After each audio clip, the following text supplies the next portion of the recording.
Lain ni hati-hati sikit, kadang-kadang dia mai kutip dia menawak, nipu dan sebagainya. Kononnya anak yatim dan sebagainya. Sebab jadi rupa-rupanya makan ke dia saja. Kalau jenis dia tengok orang ramai buat kuliah, ambil kesempatan, botong ditulis pondok, derma pondok, tak tahu pondok mana. Boleh penuh tong, bola bonek, bola lagi. Jadi jangan kita beri muka dah orang gini, lama dah buat kerja gini. Kalau boleh dah setiap masjid tu kalau ada majlis-majlis besar gini, biar ada maknanya satu pasukan yang meninjau. Takut ada orang kutip derma tanpa kebenaran. Kalau sungguh, alhamdulillah. Walaupun tanpa kebenaran, pasal orang pondok sungguh, pasal anak yatim sungguh, tapi kebanyakan tipu. Ambil duit orang mudah-mudah. Buat rumah batu turun pagi balik gelap boleh 60 riyal je. Letak tabung itu beli 3 riyal je tabung tulis. Pondok orang pun letak. Anak yatim orang pun letak. Banyak berlaku di luar duk ikut kuliah kita. Boh tong luar, boh beledi. Lepas tu orang mayang, dia ambil beledi yang sebelah kereta balik. Kira-kira 1,000, 2,000 semalaman. Jalan yang sangat mudah. Jadi kita sebenarnya yang beri peluang dia buat kerja tak molek gitu. Kerana kita tak takak, kita tak halang dan sebagainya. Sambil-sambil tu kita jawablah soalan orang yang hantar ni. Sekadar yang mampu, soalan atas ni ada lebih kurang 900 soalan.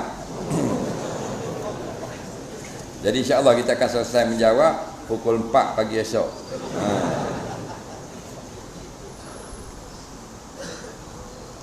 Soalan yang pertama, duit halal dia 8,000, duit haram 2,000. Adakah boleh saya gunakan 10,000 itu untuk buat berniaga? Apa hukumnya? Berapa kita nak bersihkan duit itu kembali? Baik, dia ada 2,000 duit haram. Dengar molek, duit haram, harta yang haram ada 2 jenis. Yang pertama kena pulang balik, yang kedua tak payah pulang balik. Apa benda tak wajib pulang balik? Haram macam ambil harta orang. Dia curi hak kawan dia. Hak tu dah lewat benda kena pulang balik. Atau dia tipu orang jual hari tu. Barang tu barang harga 100 dia tipu. Dia kata barang tu original, harganya 500. Patut barang tu nilainya hak bukan original 100 je. Jadi 400 harta orang, hak tu wajib pulang balik. Kalau tidak taubat tak terima. Yang kedua, harta haram yang tak wajib pulang balik, seperti daripada usaha yang haram. Dulu dia kerja di kedai, katakan ada jual arak ke, dia jadi tukang akad arak. Faham tak? Dia dapat gaji tu, masa gajinya itu haram. Haram itu tak wajib pulang balik. Tetapi tak boleh guna untuk diri sendiri. Boleh digunakan untuk maslahat awamiyah, untuk orang ramai. Duit haram itu jangan buat niaga untuk kita. Bolehnya untuk orang ramai. Kalau niaga untuk kepentingan orang ramai boleh. Dia tak boleh guna untuk kita. Tapi duit haram yang bukan hak wajib pulang balik. Macam orang puang dia nyanyi di khalayak ramai, haram lah. Maka dapatlah 3,000 bayar orang. 3,000 tu haram yang tak wajib pulang balik. Tak lagi. Pasal bukan harta siapa-siapa. Ataupun maknanya dia menang nombor ekor 1,000 riyal. Haram lah. Tapi bukan harta orang yang wajib pulang balik. Maka 1,000 tu tak boleh guna untuk diri dia. Boleh buat untuk kegunaan orang ramai. Dalam kampung lecah boleh beli batu buat tambung. Ataupun derma untuk tabung-tabung jihad. Soalan seterusnya, boleh tak orang Islam masuk dalam ketik siang melihat pesta ke apa ke? Ulama-ulama tidak mengharamkan orang Islam masuk dalam rumah ibadat orang kafir. Yang ada katanya makruh. Saja-saja masuk makruh. Makruh tu bersyarat. Bukan kita nak memudiakan, membenarkan apa yang berada di dalam tu. Nampak tak? Jadi hukumnya makruh. Kita pernah masuk di ketik dulu. Ketik dia tu pak tidur. Belah. Tidur tu rupanya pak bubuh abu mayat. Boh. Tu pak kan dia tidur. Tu tidur gitu. Boleh masuk belakang tu. Dalam tu kita masuk. Dah tak tahu ke ada orang bawa masuk. Belakang tu dia ada pondok dia kat ngaji.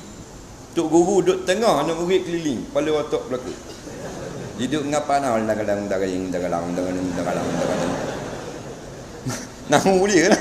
Faham tak? Jadi jangan kita muliakan, jangan kita benarkan. Yang moleknya kita meyakini apa yang ada di dalam ini adalah batil belaka. Soalan seterusnya. Saya tengah semayang, tiba-tiba terasa gatal dekat Angry Bird saya. Saya garu batal ke tak? Kerana saya tak boleh tahan gatal sangat. Berat dandang ni. Biarlah dia ada hukum di situ. Dia tengok mayang, nampak burung dia tu gatal. Jadi boleh garu tak? Boleh garu, tak ada masalah. Cuma jaga. Yang pertama, ulama' mengatakan janganlah kita buat pergerakan yang banyak. Dalam hadis tak ada khabar 3 kali turut-turut 4 kali. Itu ijtihad ulama'. Jadi kita mengajar pun gitu je lah, ikut panduan ulama'. Jadi janganlah anggota berat. Anggota berat ni kalau tangan lah, biasa orang buat garu. Jarang orang garu dengan punggung. Tangan lah mudahnya. Kadang-kadang gerak serema. Ni, semua gerak. Contoh, peha gatal. Nampak? Semua gerak. Batal semayang dia. Kadang-kadang hak ni tak gerak, hak ni gerak. Contoh, mayang duduk gini. Ni duduk gini. Maka kata sini, hak ni tak gerak ni. Nampak? Batal mayang. Kalau banyak kali.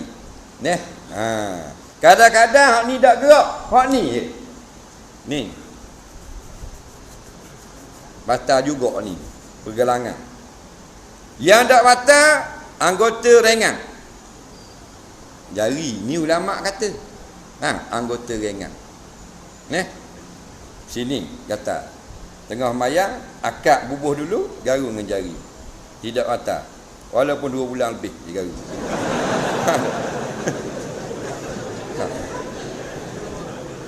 Faham lagi?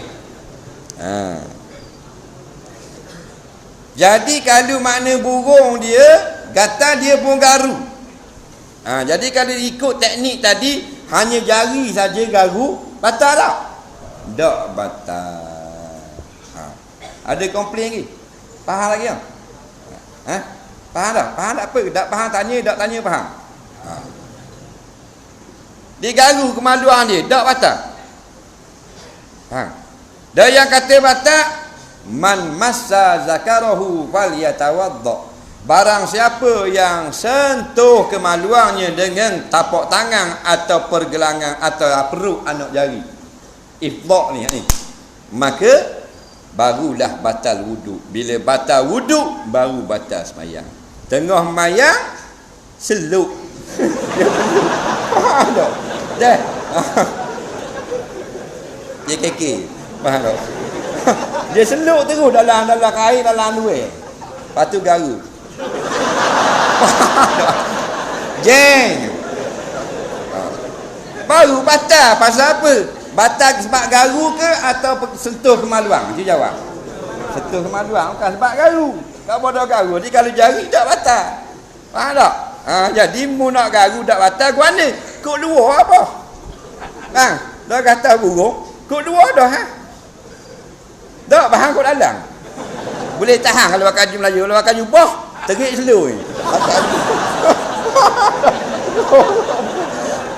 Dia kira bodoh.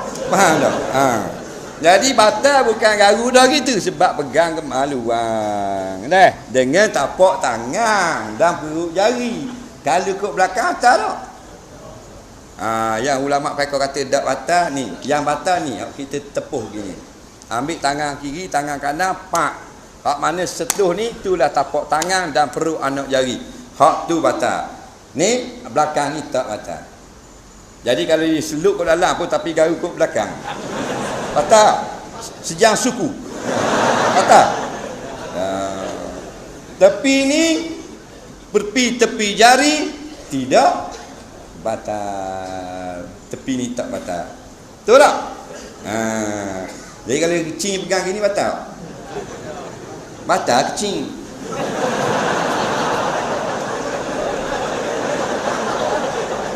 Ada pula kecing tak batal. Apa suruh mu jawab dia hanya.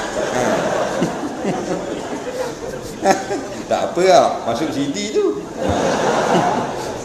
Nampak tak? Jadi kepik saja tak batal. Kecing batal. Oh. Tak.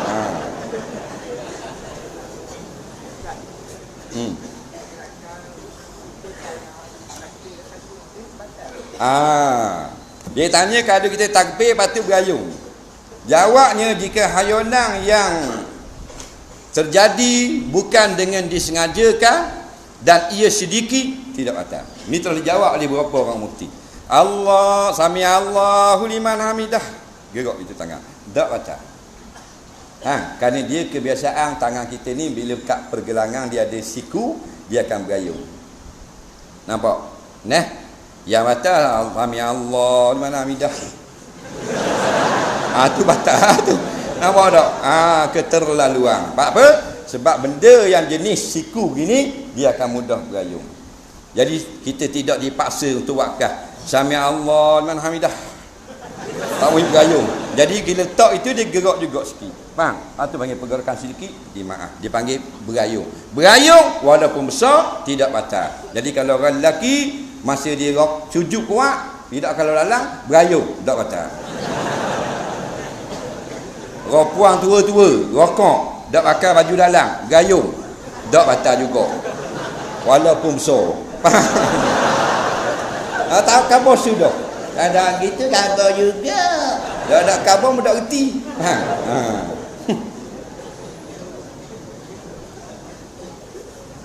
Soalan seterusnya.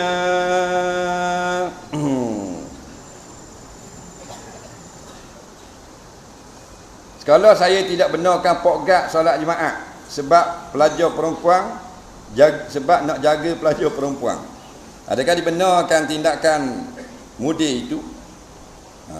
Saya mengumpat belakang mudir, boleh tak? Sebab dia zalim terhadap pelajar, makan duit sekolah. Dia gini, boleh jikalau maknanya berlaku perkara-perkara yang mudarat kepada pelajar-pelajar perempuan. Seperti mana kerja sebagai tentera, dia boleh meninggalkan solat jemaah, bukan solat 5 waktu, solat jemaah. Umpama dia kena jaga sempadan. Mujahidin kita, yang berada di perhubungan, di Chechnya, di Iraq, di Afghanistan, mereka hanya mengerjakan solat zuhur kerana tugas dia mengawal. Tapi kalau tak ada berlaku apa-apa, tak boleh. Begitu juga katakan rock block boleh. Rock block dia, kerana apa rock block? Ada berlaku pembunuhan atau rompokan bersenjata.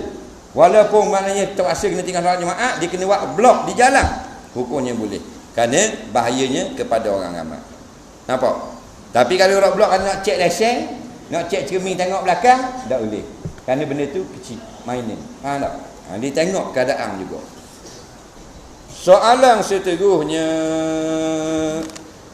Ngupak kepada orang zalim ni, apa tujuan dia? Tujuannya hanyalah untuk kita beritahu dan orang berjaga-jaga dengan kezaliman dia. Padahal kalau kita cerita tu kezaliman dia dengar, dia marah. Maka termasuk zikruka akhaka bima yakrah. Tetapi untuk maslahat orang lain. Kita tak cerita kejahatan dia, nanti orang lain pula yang terpedaya dan sebagainya. Soalan seterusnya.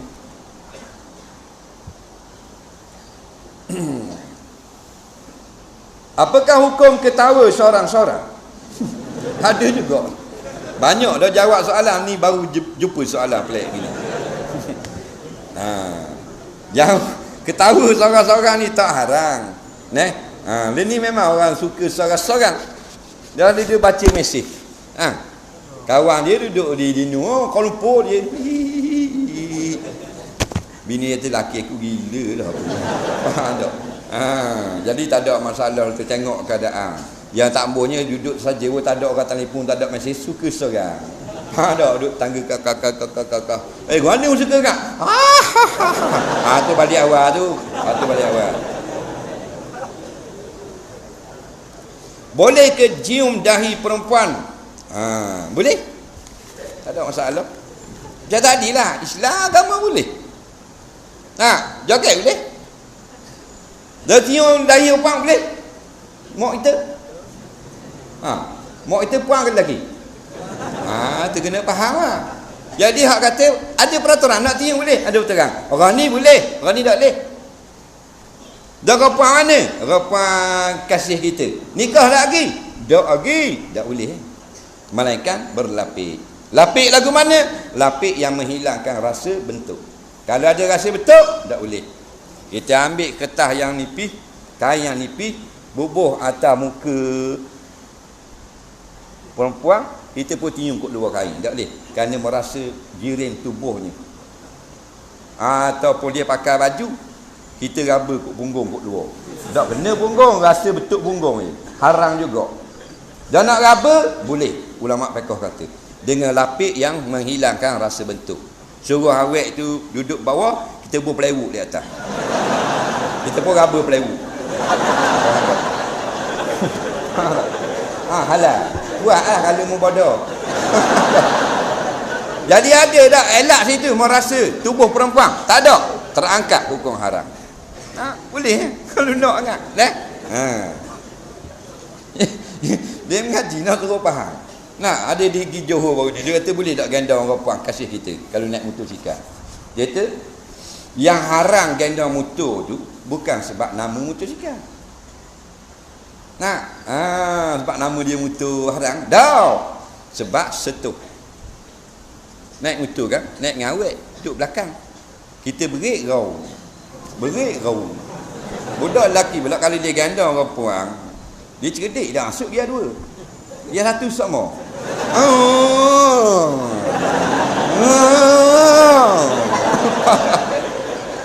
Nak balik kasi utih tu.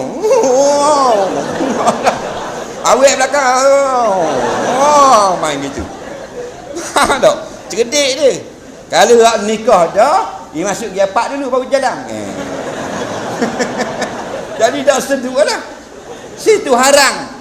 Jadi kalau nak ganda motor dengan perempuan dua orang boleh. Tak ada orang, ayah tengah pun tak apa. Dengan syarat tidak ada persentuhan. Maknanya sini motor, sini wakar baru, koseng dia tu belakang sampai ke nu, golok. Nampak? Digolok nak perempuan duduk. Dia pun kona jauh nak nampak. Faham? Tak ada masalah. Jadi tak ada pula motor panjang itu. Tak ada. Situ hukum syarak.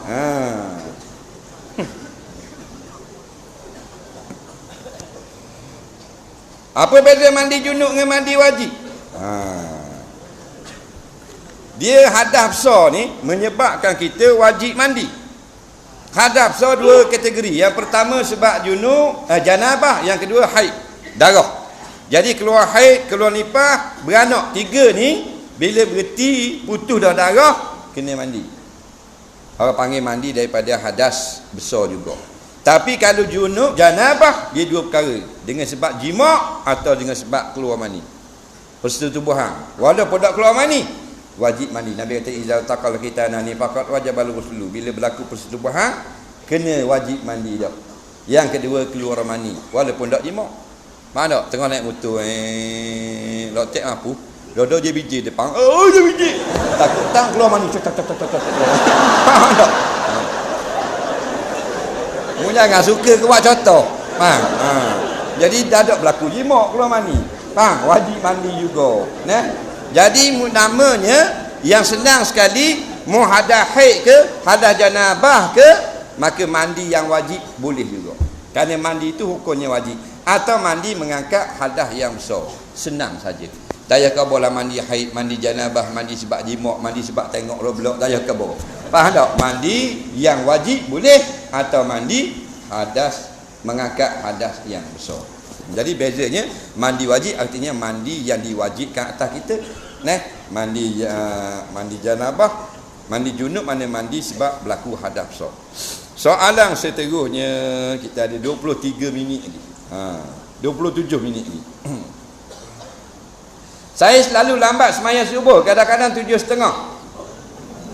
Macam mana nak minta Allah ampun dosa saya? Jawabnya, kalau mu maknanya sengaja, berdosa. Tak sengaja, tak berdosa.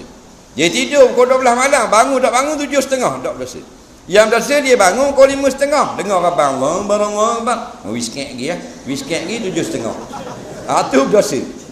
Jadi Nabi kata, man nasiya salata falyusalliha idza zakarha kama qala. Siapa yang terlupa atau tertidur Wa fi riwayatin nama an salati. Tertidur daripada semayang, maka kerjakanlah bila dia teringat. Maka itu memang tidak berdosa. Yang berdosa sengaja. Jadi kalau sengaja, buatlah semayang itu.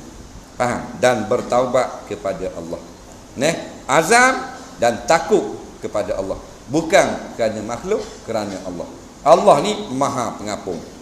Seorang penzina Bani Israel, kerjanya jual tubuh, bukan berzina. Mana pelacur tu kelas atasan, bertahun-tahun nak menjadi makan kok zina. Masuk syurga bukan sebab mayang, beri minum seekor anjing yang dahaga. Jadi bertaubat, hak tu hak nombor satu sekali. Macam mana nak kita dapat panjang umur? Cakap tip dia. Dia nak panjang umur, nak dapat tip panjang umur. Umur ni ditulis masa kita umur 4 bulan dalam perut mak kita. Allah kata pada malaikat, uktub umurahu, tulis umur dia. Maka dia nak tulis itu diikut siapa? Dengan perintah Allah, bukan ikut pandang malaikat. Allah kata 60, 70, 70. Baik, pada azali telah ditulis, maka pada sisi Allah Ta'ala tidak akan berubah sama sekali.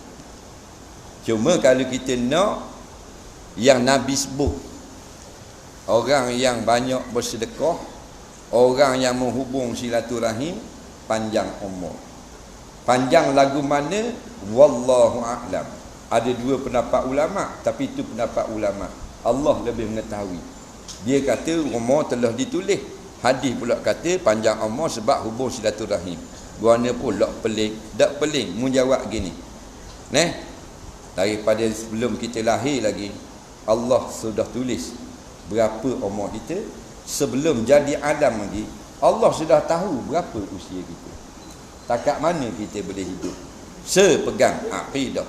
Yang kedua pula, untuk sesuaikan dengan hadis tadi, maka Allah ini fa'alul lima yuri. Dia maha berbuat apa saja yang dia kehendak, yakni termasuk dia boleh panjangkan umur siapa saja yang dia kehendak. Sudah setakat tu sudah. Jangan lebih-lebih kerana dok-dang dengan hadis kita. Faham tak? Ini rahsia Allah. Ulama ada sebut qada mu'allaq, qada mubram. Hak bagian kita orang awam, kita yakin Allah boleh berbuat apa saja. Dan Nabi ini wakil Allah, wa ma yantiqu anil hawa. Kalau Allah nak panjang umur, banyak berderma, banyak sedekah, hubung silaturahim. Tu tip dia yang terbaik. Soalan seterusnya, orang muda, orang yang payah sejak air kecil tapi nak akad ada besar, tolong khabar terperinci. Adakah boleh akad ada besar walaupun air kecil masih ada keluar sikit-sikit? Dia ni air kecil dah habis. Lagu mana nak mandi hadas? Dia nak kita jelaskan secara terperinci. Minta maaf, kita tak boleh jelas terperinci kerana ni orang guna meter dah. Tak main cici. Baik, dengar molek. Orang yang nak mengakad hadas besar tidak syarat maknanya berhenti air kecil. Sunat saja kita bersihkan dulu istinja daripada kecing dan berak sebelum mandi. Makna kalau mu tengah mandi, mu kecing pun sah mandi. Kerana mandi ini bukan mengangkat hadas kecil, dia mengangkat hadas besar. Jadi siapa yang tengah mandi atau baru start mandi atau ujung mandi kecing, maka hadas besar mandinya sudah sah. Bahkan sambil mandi sambil kecing, jiruh jiruh sah juga. Tapi kalau tak suruh buat gitu, dia ni jenis nitik sama, angry bird longgar. Faham tak? Nitik sama. Pokoknya tak usah bimbang, awak sudah sah mandi hadas. Yang batalnya ialah wudu. Tapi oleh kerana awak ni jenis salisil baul, orang yang air kecing berterusan, caranya kalau nitik sama, maka bila lepas mandi tunggu masuk azan. Bila azan basuh angry bird. Ni cuci maluang. Lepas tu buh plaster. Ubuh tisu. Ubuh sapu tangan. Jangan ikat dengan getah keting. Faham tak? Buh plaster je. Faham? Lepas tu terus ambil wudu. Lepas tu mayang. Keluar banyak mana pun sah semayang. Maaf. Tiba-tiba dak keluar kapah. Nak mayang isya pula, molek lagi kapah. Dak keluar. Boleh pakai balik. Faham tak? Ha. Dah molek. Ni boleh kau ni. Faham tak? Tu je kekek. Dah. Faham tak lagi?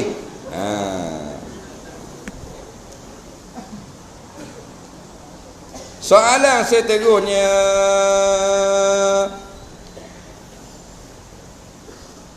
orang lelaki tak kerja sara keluarga dan semua tugas dibuat oleh bini dia. Dia masih sehat. Harap jawab soalan saya. Saya perlukan penjelasan yang baik. Oh, apa nak baloh tanya. Tanya molek-molek kan mau bagus. Dia takut tak jawab. Orang laki-laki yang sudah berumah tangga tidak wajib bekerja. Biar faham waktu dulu ngaji. Benda yang wajib memberi nafkah anak dan isteri. Beri nafkah bukan kerja, kerja bukan beri nafkah. Faham lagi? Maknanya kalau dia tak kerja tapi dia tunaikan nafkah, lepas tak kewajipan? Lepas. Saya lagi pula kerja, piti banyak, gaji besar, tapi tak beri nafkah. Jangan faham kita bila wajib kerja. Wajib beri nafkah. Nafkah hak siapa? Hak isteri. Bila dia mari pada kita menyambut natudah bini atau mak kita, maka bermula tarikh wajib beri nafkah. Dia berhak mendapat. Maka orang yang berhak, kalau dia halalkan hak dia, halal lagi. Wajib lagi kita beri? Tak wajib dah. Kita wajib beri makan minum, pakaian, tempat tinggal. Faham? Ada kata bayar hari, ada bayar minggu, ada bayar bulan. Ikut pandailah, ikut persetujuan laki bini. Faham lagi? Tapi bila bini kata tak ayah wi anak bakal gugur lah, saya ada pitih dah. Gugur tak? Gugur sebab dia yang punya hak. Orang lain tak boleh. Laki kata saya tak ayah wi pitih kau bulan-bulan pasal awak kerja dah. Tak gugur. Pasal suami tak ada hak.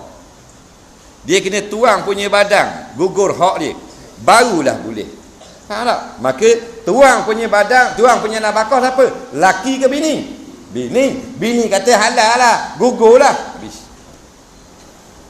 Macam hutang kau, tuang hutang boleh halal, orang lain boleh tak? Mana mak dengar aku tengok mula 3 hari ni. Dah aku berat dah ni deng apa? Aku hutang paksuh tu lah, tak lepas bayar pinjam piti dia 80,000 itu buat kedah dah kedah bayar kerak ni. Susah-susah aku halal. Aku kawanmu kan? Aku kawanmu dengan dari kecil. Pasal kira hutang pak deng aku halal. Jadi tak? Tu orang panggil mabuk betung. Tak. Pasal bukan hak dia, pak deng tu kena kata, tak susah lah aku halal lah. Mu pula susah lah ni, aku hanya witi. Baru halal. Maka bini dia kata, dak yawi ya bulan-bulan bang. Abang dah kau cetak saya kau kereta besar dah 80,000 abang je kekek dah kau. Saya halal, dak ya bayar. Pasal tuang punya diri. Dia kalau tak berhak tak boleh, dia kena tuang dia. Kalau cerai, siapa boleh cerai? Suami kepada isteri. Kalau kawan suami boleh cerai? Tak boleh. Mu jaga mah. Kalau mu tak bayar hutang ni, hutang aku minggu ni juga, aku cerai bini mu. Mak bodoh. Oh jangan gitu, jangan sabar dulu. Dua-dua bodoh. Boleh orang lain cerai bini kita. Dah tak ada hak. Dia kena tuang punya ni gini kau. Bini dia kata tak apalah tak ya. Maka laki dia pun tak kerja, nak nyanda duduk di rumah. Asal susah lah orang lain. Yang tak betulnya tak kerja dan tak beri nafkah. Dan kan isterinya ternanti-nanti sumbangan nafkah. Itu baru salah. Soalan seterusnya.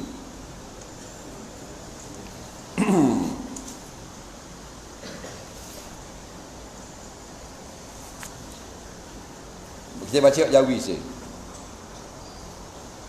Saya seorang pelajar agama mempunyai hutang dengan mara sebanyak lebih kurang 50,000. Dalam hati saya nak bayar, takutlah sangat dengan mati, roh tak naik ke langit.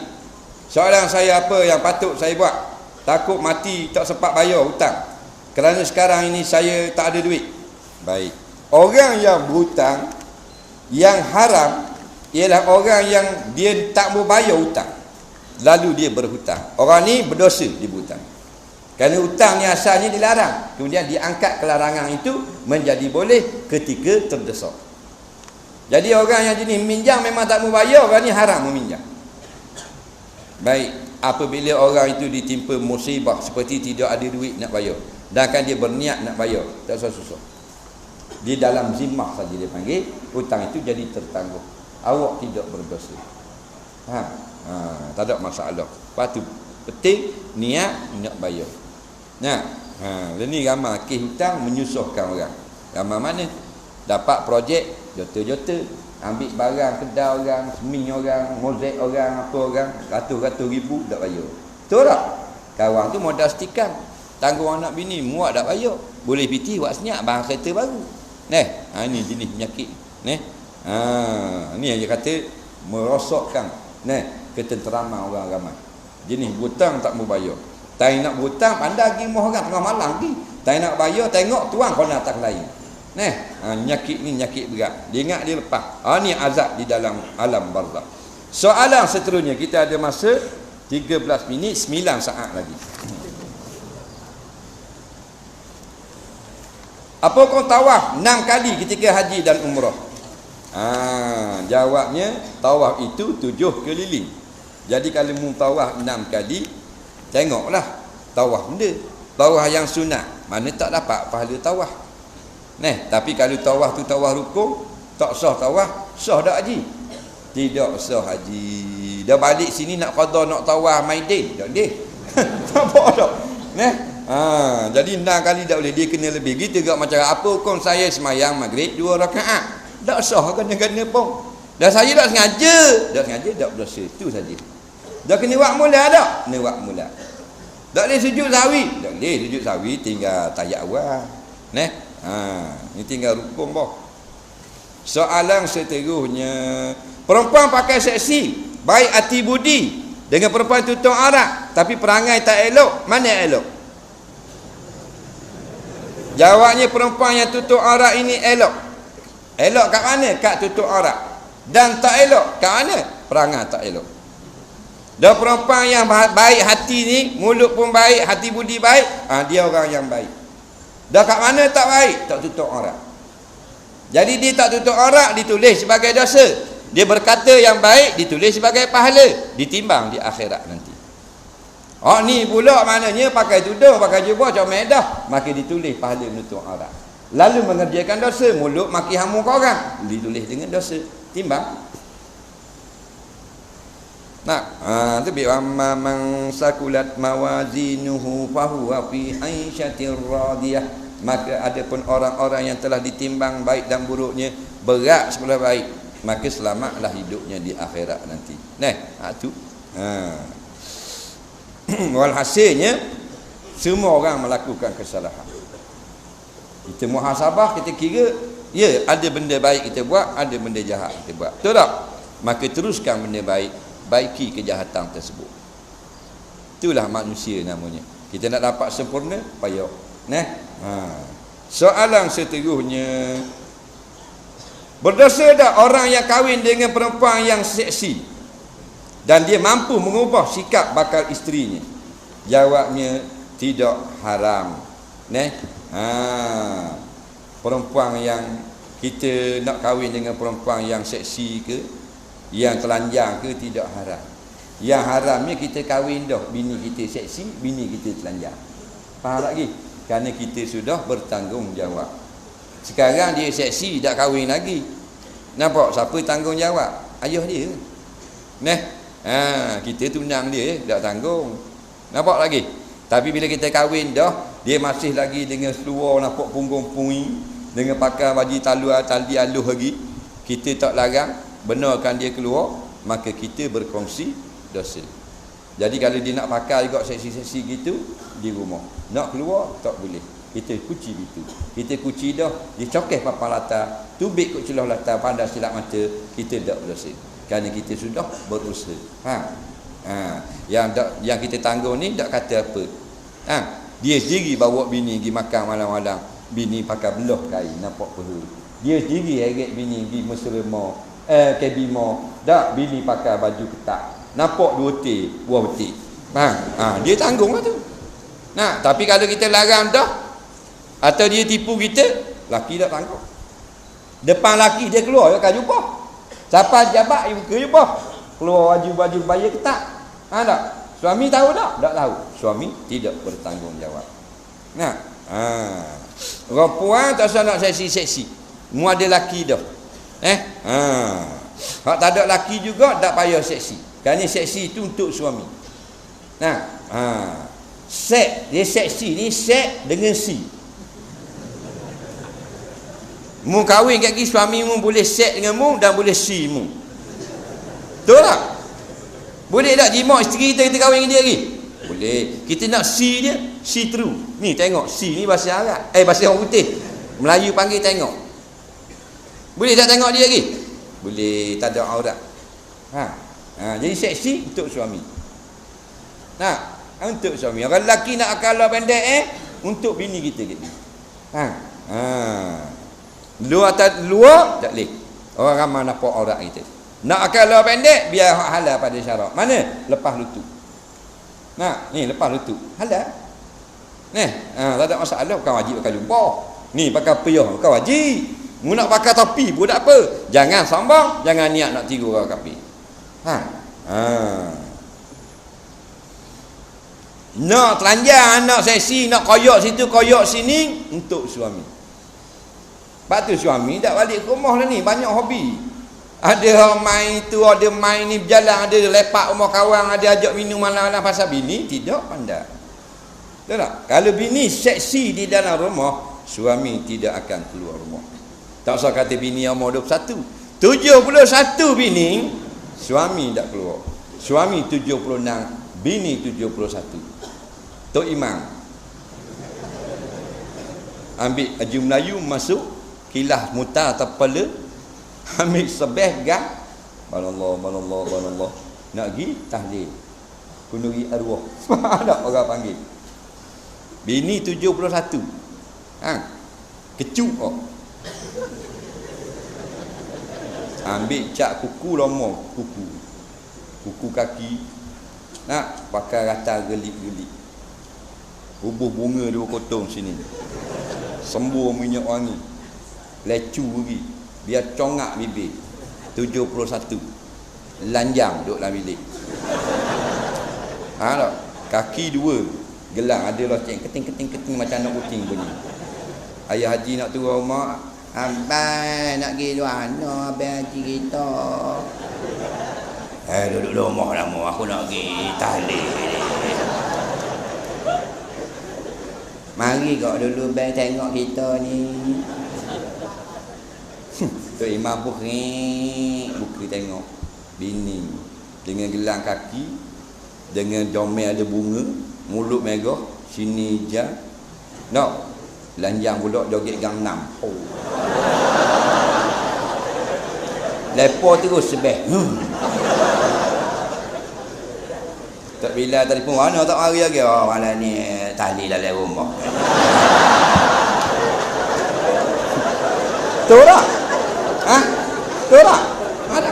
Tu 71 bayang kalau bini kita 21 rumah, 25 31 watt seksi. Memang kita dah jadi makan roti canang dengan kawan kita. Ni gak kemak ratus hangmo.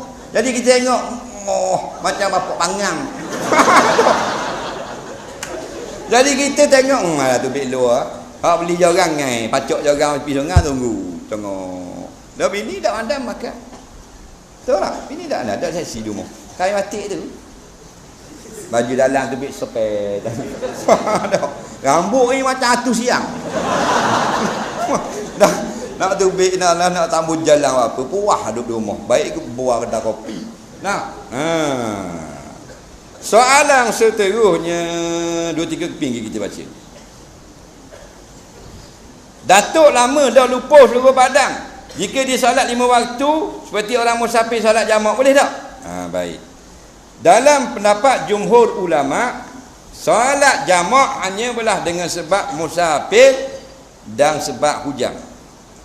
Dalam mazhab Maliki boleh orang sakit solat jamak. Jadi kita ni hak mazhab Syafi'i, kalau sakit nak solat jamak silakan, boleh taklid pendapat mazhab Maliki. Al-umuru idza dhaqat itasa'at. Perkara-perkara itu bila dia terkepit dilonggarkan sekadar-kadarnya. Faham? Kerana yang kata boleh tu Imam Maliki, bukan Haji Maliki. Dia babahkan Imam Maliki, Imam Mujtahid. Dengan syarat penyakit tu berat. Macam ni lupuh, boleh kan? Susah nak buat 2 kali, orang sakit. Jangan sakit kecil. Mana mumayang jamak ikut mazhab Maliki babu pula. Naik jerawat abah. Nampak tak? Tak boleh lah tu. Hak tu tidak ada kepayahan. Soalan seterusnya.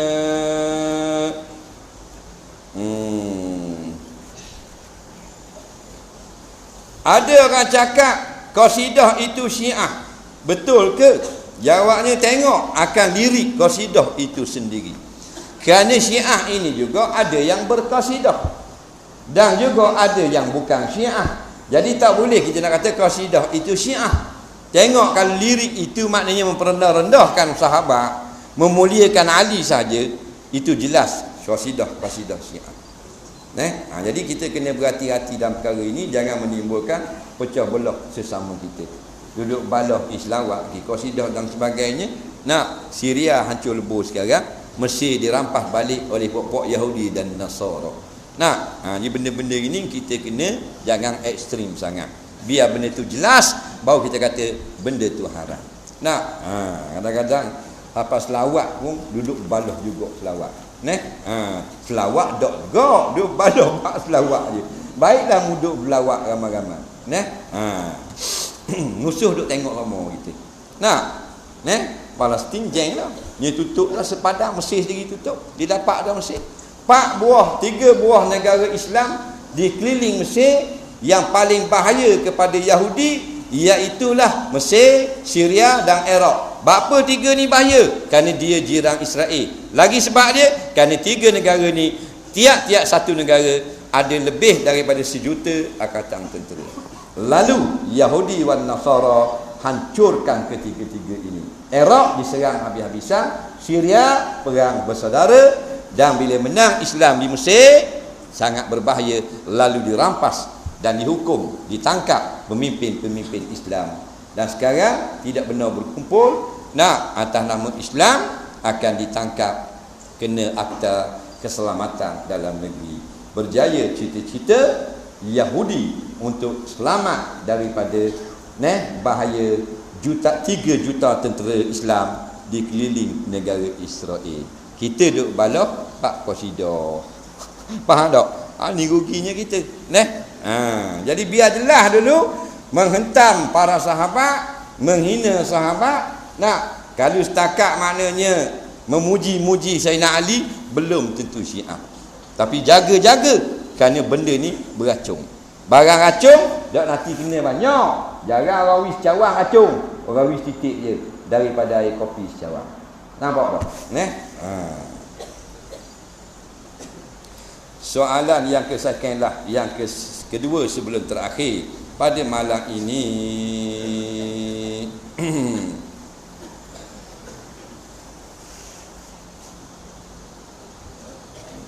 Boleh tak guna sabun Dettol? Sebab sabun Dettol ni macam ada lambang salib. Boleh? Yang tak bolehnya lambang salib ini kita buat lambang baju. Lambang salib ni kita buat perhiasan rumah. Tak boleh. Tapi kalau kita beli alat-alat obat-obat, katakan dia ada komponi dia tu ada macam lambang salib, obat dia tu tak haram, boleh makan. Dia kata tak panggil kita setuju dengan salib tak. Hak iklan salib ni kita pakai baju. Macam baju lambang British Union Jack. Gambar laku ingat dia ni. Biru putih merah tu hak silang gini, lepas tu pakoh gini. Bendera Great Britain. Lepas tu kita jawab dari Kuantan memang salib. Ada orang kata bukan salib Ustaz tak tahu. Dia marah kita pasal dia pakai di handset dia. Handset dia ni belakang ni ada kabel tu, silang gini, pakoh gini, lepas tu gini. Bendera British tu lah. Itu haram. Kerana dia salib.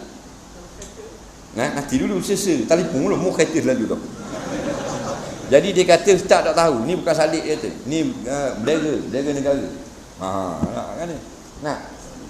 Kita kata ni salib. Kita kata bendera mana dia kata? Bendera England. Okey, bendera England ni ambil daripada mana? Dia tidak tahu. Bendera England kan? Jadi dia dah itik nak ajar orang balik. Sama macam kambing nak ajar itik berenang. Faham tak? Saya tanya dia, okey, yang putih ni salib. Bagi saya tahu putih ni salib, yang bersilang ni salib, dan yang ini salib juga. Yang bersilang itu salib Saint Andrew. Yang bersilang tu, yang straight itu salib Saint Patrick. Nampak? Dan Saint Matthew. Ada 3 salib. 3 ni adalah Saint. Saint ni bahasa Melayu bapa wali. Dalam agama Kristian, oleh kerana dimuliakan masyarakat Kristian, mereka akan gelar Saint. Di England ni beberapa orang Saint. 3 Saint tadi popular. Akhirnya bila nak buat bendera, tujulah kenang jasa 3 orang besar Kristian ini. Jadi salib-salib mereka digabung jadi bendera British. Budak tu tembak lagi. Pasal apa? Pasal dia ngaji dengan Facebook, copy paste, Mr. Google. Nampak tak? Jadi bila kena ke dia nak marah. Tak usah marah, nak pakai. Bukan aku nak katok kepala mu dengan tukur. Dah khabar haram, tak mau dengar sudahlah. Bukan kata apa pakai aku tumbuk. Dah. Cuma kita khabar benda tu salib. Mu nak pakai kau lah pergilah. Jadi kalau kita beli sabung, di sabung tu ada company macam lambang salib, tak ada masalah. Benda tu kecil je duduk situ. Yang tak bolehnya bubuh baju. Bubuh di telefon. Dia jadi iklan. Haram kita iklankan lambang agama lain. Tak. Tapi kalau kita beli sabun letter, dia ada macam kecil gitu, adakah kita masuk iklan agama lain? Tak. Soalan seterusnya, hukum apa bagi orang yang tolak hudud? Hukum hudud. Hukum hudud kan? Orang tolak hudud dia tanya hukum dia. Hukum hudud kan? Betul tak? Buka bab-bab hukum hudud. Hudud ni potong tangan mencuri, minum arak, potong dadah dan sebagainya. Zina, potong, ada yang rejam. Sambung, potong tangan kanan, kaki kiri. Murtad, hukum mati. Maka orang yang tolak hukum hudud atas nama murtad, hukum hudud, hukum mati. Bapa dia kena hukum hudud? Kerana dia telah keluar daripada agama. Keluar kerana dia telah mengeluarkan lafaz yang murtad. Contoh, kerana dia tidak percaya pada hukum hudud. Tapi dan orang yang tidak melaksanakan hukum hudud, itu dak kafir. Dia tak buat lagi hukum. Tak buat. Tapi kalau dia menolak, tak boleh buat. Kalau ikut hukum hudud tak boleh. Kesian kena orang potong tangan, hukum ni zalim dan sebagainya. Banyak keluar daripada mulut orang-orang sekarang. Betul tak? Orang ini kena hudud. Soalan yang terakhir pada malam ini. Jadi dia tanya kita personal tu, kadang-kadang kita tak bayar. Tak bayar pula kita tak jawab. Nak masuk masjid kena bayar macam masjid di Terengganu. Boleh ke? Dia kata kena pergi aku dah pula.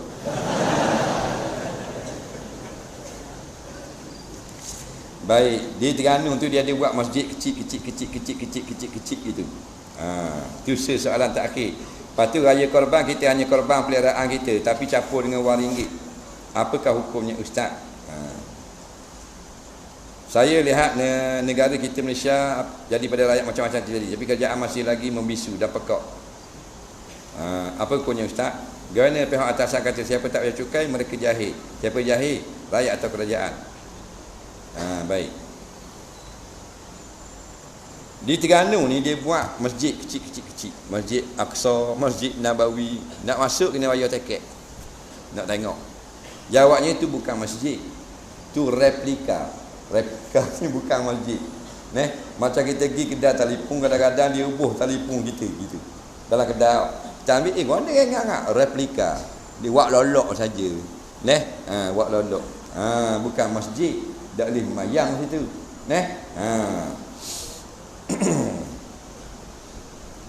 Cuma dia gitulah. Orang bodoh kata. Orang cerdik dia buat masjid sungguh. Faham tak? Pasal sutir tu 2-3 juta sutir. Boh dalam pagar, tutup dengan pokok tak mau orang nampak. Sebab nak masuk kena tekek, nak tengok sejid. Nah, tak ada orang masuk rugi. Dia ni duduk main kapal layar pula, tak ada orang tengok. Kapal layar berlomba belakang pasar.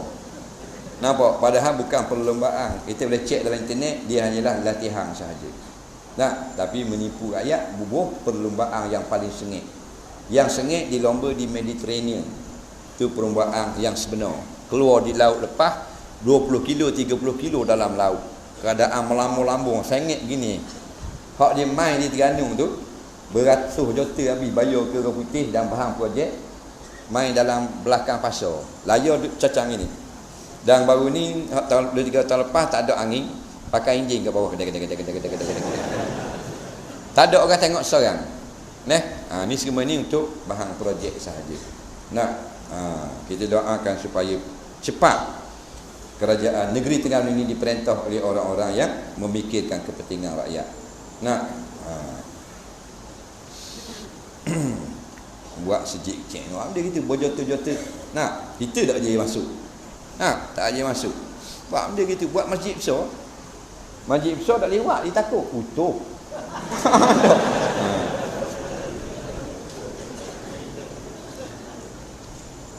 Jadi pihak atasan kata siapa yang tak bayar cukai mereka jahil. Siapa yang jahil? Jahil ni bahasa Arab Melayu orang yang tidak tahu. Jadi kalau dalam bab cukai, siapa yang tidak tahu lalu dia tidak membayar cukai, tidak bersalah. Betul tak? Tapi setelah diberitahu, maka dalam undang-undang negara baru salah. Kita kerja ni kita kena bayar cukai ke dia? Dia panggil cukai kepala, kita kerja nega di atas surat. Kita kena isi, kita kena bayar ke dia. Jahat. Patulah disebut dalam kitab Nasihat Diniyah, nasihat-nasihat agama, satu riwayat yang berbunyi la yadkhulul jannah sahibu maksin, tidak masuk ke dalam syurga kerja mengutip cukai. Bukan pengutip kaki tangan tu. Yang mengubah dasar mengutip cukai ke atas rakyat secara zalim. Betul tak? Dia nak bayar rotek, nak jalan atas jalan, kena bayar rotek, cukai jalan. Dah lah jalan macam jadah, gugang macam kena bung. Dah orang bayar, mu kena buat balik jalan macam semi. Nak bayar rotek saja tak boleh, kena bayar insurans beribu-ribu. Kalau Proton ratus-ratus, kalau BMW 1,000 lebih. Audi 2,500, pakai Alfa 3,000, Ferrari 12,000 bayar. Lamborghini 15,000. Bayar saja ke dia. Habis ni kita makan kedai dia, tag cukai. Dia duduk saja, dia cukai kita kena bayar. Kita tak bayar, dia cari kita sampai ke lubang cacing. Zalim atau adil? Dah. Orang zalim duduk dalam syurga dan neraka. Senang. Allah jawab lah ke dah. Itulah. Jadi nak salahkan tukang kerja kaki tangan bawahan tak boleh. Penggubah dasar nyaknya ke rakyat. Betul tak? Siang korang. Kita gaji 3,000 okey. Bayang ni orang kerja jaga 600 700 gaji. Anak ramai, beranak ramai. Kalau ni dia ura-ura nak ambil kereta 12 tahun tak benar ada atas jalan. Boleh buat gitu, tapi mu kena buat macam negara yang buat. Negara-negara yang buat dengan 10 tahun, 12 tahun, 7 tahun, 5 tahun ialah negara yang jual kereta harga murah. Myvi sepatutnya berharga RM8,000 sahaja. Mercedes RM80,000. Mercedes sekarang cat ayam sekali RM200,000.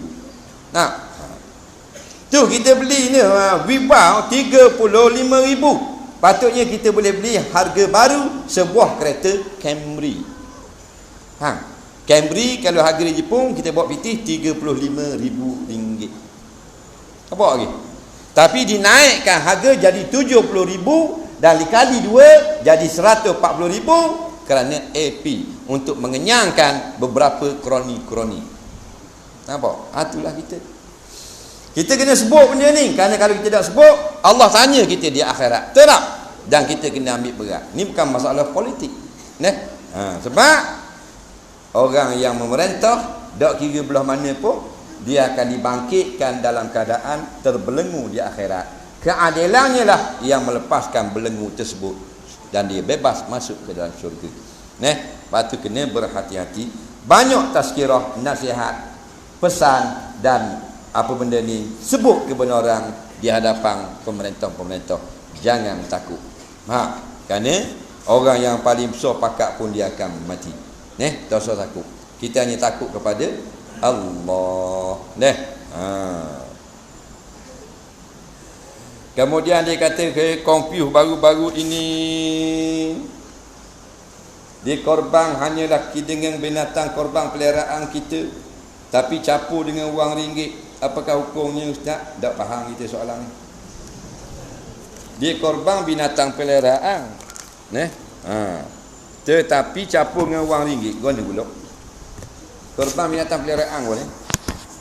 Dia beli lembu, lepas tu dia rebang lembu, sah, tak ada masalah. Dia tak mesti kita beli binatang korban hak kita beli boleh, hak kita bela boleh, hak orang hadiah kita boleh. Nampak lagi? Boleh. Dia tak bolehnya hak orang. Dia agak lembu boleh rebang. Baru tak boleh. Jadi kalau nak rebang lembu orang yang kita beli boleh. Lembu yang kita bela boleh. Syarat binatang korban. Kalau bukan binatang korban, tidak boleh korban. Boleh tak meleh? Nah, musim raya rebang boleh tak meleh ayam? Boleh tak? Orang lain rebang lembu, rebang kambing, rebang unta, rebang kurban. Dia rebang, dia melih ayam boleh tak? Boleh. Ayam datang boleh. Boleh tak? Sudah. Cocok sikit boleh tak? Boleh. Ada orang kata tak boleh melih ayam. Dia nak jual ayam pasal orang mesti rebang. Melih tak apa. Dak melih nak wi daging kau orang boleh tak? Boleh juga. Yang tak bolehnya atas nama korban baru tak boleh. Dah rebang benda tahun ni boleh. Tahun ni kita dah buat pelik kan, kita dah buat macam sama, kita rebang ayam. Rebang ayam boleh korban tak boleh. Faham tak? Pasal dia bukan binatang korban. Jadi kalau kita tak mampu nak buat daging, nak buat lembu, melih ayam. Kita agak susah, ada piti, nak masuk kambing 500 riyal. Tu cek, body cek. Ini hak besar ke 800. Hak boleh cakap hotel baru 1000. Faham tak? Dah. Kita pun buat ayam ni lah. Dah bahagian lembu lah ni 100 tu, 500. Nak sebahagian. Dia pun melih ayam makan korang. Pahala sama ni dapat. Nama ni bukan korban. Kerana dia orang susah. Jadi sembelih, makan korang. Maka sedekah daripada orang susah lebih sedikit, walaupun dia benda tu kecil, besar di sisi Allah. Cuma saat inilah korban itu sunat. Belajar bab korban itu wajib. Pasal ramai orang korban tak sapa ke mana. Mana semua daging korban dia gula kawah belaka. Buat nikah anak dia. Tak jadi. Kerana korban maksudnya menyembelih haiwan korban lalu bersedekah dagingnya yang mentah kepada orang fakir miskin supaya mereka boleh makan atau boleh jual. Jadi bukan kita nak gula. Nak gula bahagian kita. Bahagian kita tak ada masalah, boleh simpan lama. Bagi orang miskin kena beri serta merta. Bahagian kita boleh simpan walaupun 3 bilion tahun, tak ada masalah. Tapi lebih cepat kita makan lebih afdal kerana daging itu adalah ibadah.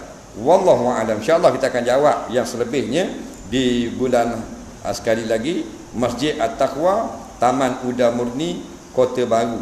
Tarikh akan dimaklumkan kemudian. Insya-Allah kita akan jawab di sana jika dipanjangkan. Minta maaf kerana ambil masa yang panjang daripada tuan-tuan dan puan-puan.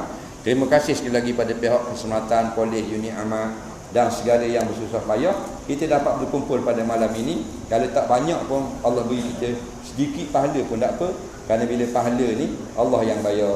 Bila Allah yang bayar tak sama dengan kerajaan bayar, mesti berlipat kali ganda dan hebat di akhirat nanti. Mudah-mudahan Allah beri kepada kita berpeluang untuk berada dalam program-program seperti ini lagi di hari-hari lain. Semoga kita panjang umur untuk terus menjadi pejuang-pejuang Allah, menyampaikan ilmu Allah, menegakkan agama Allah, menyatakan kebenaran sekalipun di hadapan raja ataupun pemerintah yang zalim. Bismillahirrahmanirrahim. Allahumma anfa'na bima 'allamtana wa 'allimna bima yanfa'una. Rabbana zidna 'ilma. Rabbana atina fid dunya hasanah fil akhirati hasanah wa qina azabannar. Sallallahu sayyidina Muhammadin wa ala alihi wa sahbihi wasallam. Walhamdulillahirabbil alamin. Assalamualaikum warahmatullahi